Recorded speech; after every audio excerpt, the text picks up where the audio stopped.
add and multiply, and we'll also print a message on the screen today with of two numbers. Add and multiply two numbers with message. Okay, so let's begin. Again the same thing, public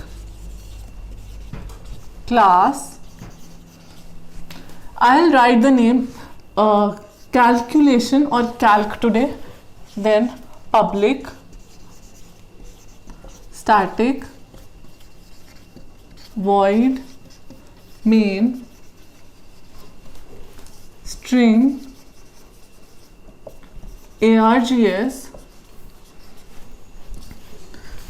Next, I'll take two variables, two numbers here, int a equal to 10 and let me take 20 today, and int b equal to suppose 10.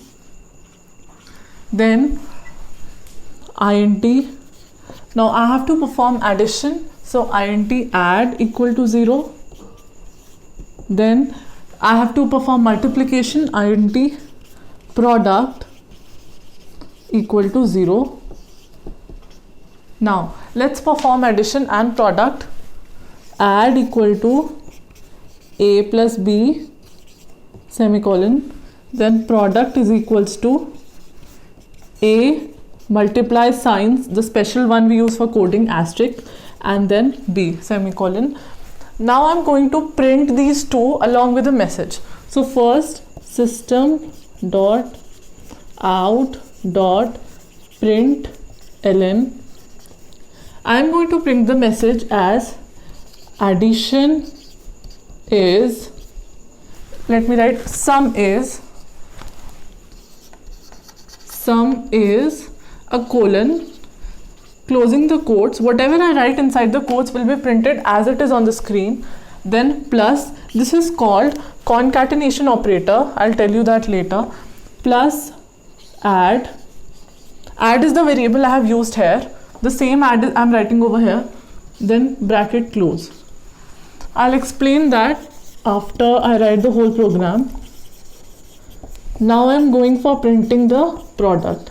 So product is colon, these are quotes close, plus again the concatenation operator and product semicolon. Now I'll close this for this block and close this for this block. Now let me elaborate on these two statements first, what I have done here. So whatever I'm writing inside the codes is getting printed as it is on the output window. These are double quotes. Okay.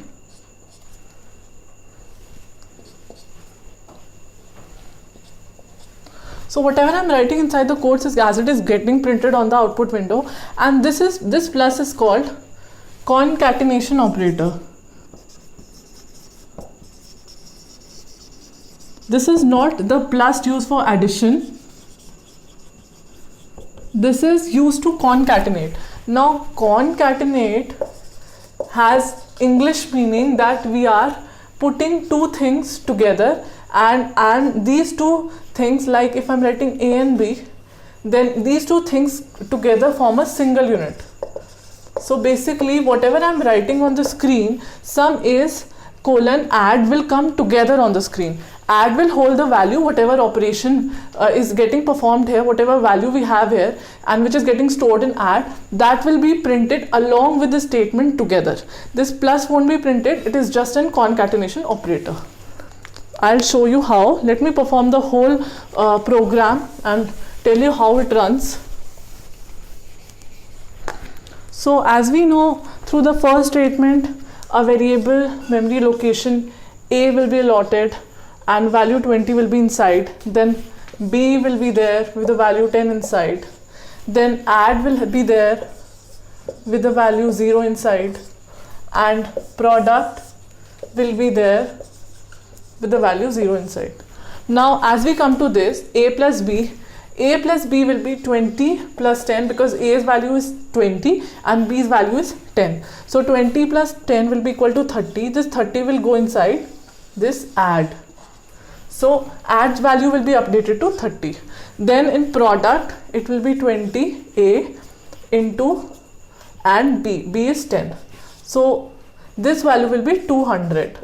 Now this 200 will go into this product and its value will be updated as 200. Now what will happen in these two statements? Let's come to these two and let's see one by one. So when I write sum is plus add, suppose this is our output screen. Output.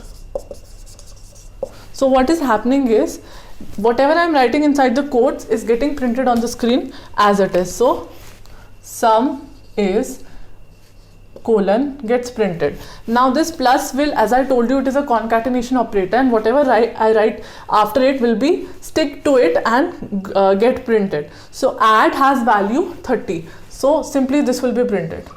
Now when I write this statement system.out.println, this ln tells me that as soon as this statement ends and this statement is executed, the cursor moves to next line, that is over here. Now whatever operation will be performed in the next statement will start from this next line only. So the next statement says system.out.println, that is product is, this part will be it is in code, so it will be printed as it is on the screen. So product is colon, then again concatenation operator and product is there. Product carries the value 200, so it will be printed as it is, and because it is ln, so the cursor moves to next statement. But this won't be seen on the screen because cursor is not shown in the output window, it is hidden. So basically this is the output, and our program prints a message that is sum is, product is, and also prints the values sum, that is 30, and product it is 200. So this is a new concept which I have told you, how to print a message on the screen. You can write whatever you want inside the codes and it will be printed as it is on the screen. Now let's move on to punctuators, and if you have any doubt, please mention that in the comment section and I'll answer it.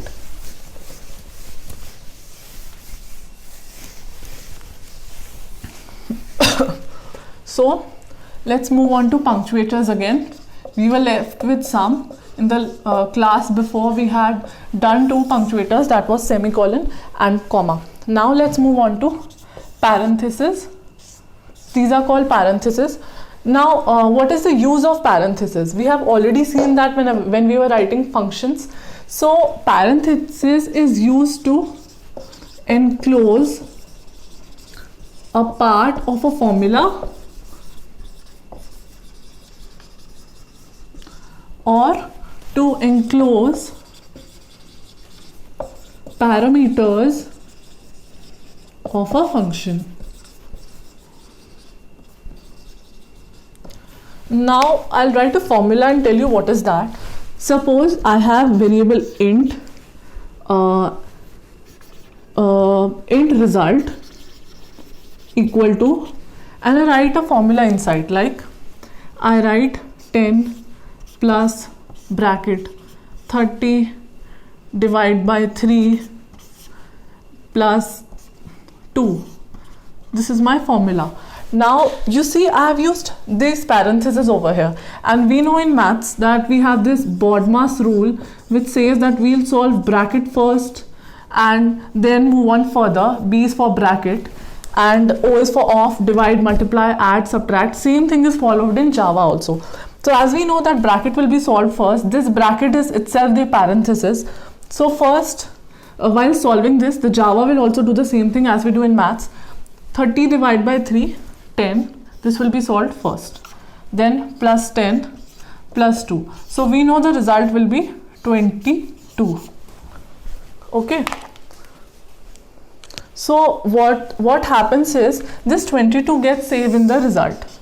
So basically what is happening, this parenthesis is used to enclose a part of a formula. This is part of a formula, right? So we are done with the first part. Let's see how it is enclosing parameters of a function. This also we had seen earlier, that while I was writing double R equal to I was writing math.pow and I had written 2, 4, then this was also using parentheses. I've already explained you before about this statement, so I'll not go into its details. So we have seen what parentheses does, and let's move on to braces now.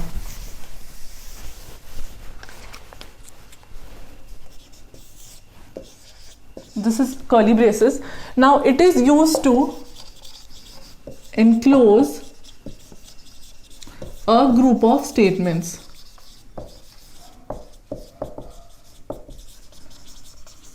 And these statements forms a block. And this block is also called as compound statements. I'll quickly give you the example of this. We have already done this when I was writing the program today. When I had written the add multiply program, the basic structure I wrote was public class. This I had written calc, and I had opened the braces, and I had written public static void main string args, and I had opened the braces here. I had written some statements inside, then braces close, braces close. So basically what is happening, these are group of statements enclosed, and these are enclosed by braces. So this is forming a block, and this is also forming a block. So basically a block is a group of enclosed statements, and these are enclosed by these braces. So braces are serving this purpose. Now we are left with one more punctuator, which we'll be seeing in the next session. And till then, if you have any doubt, any query, or anything you want to ask me, please mention in the comment section.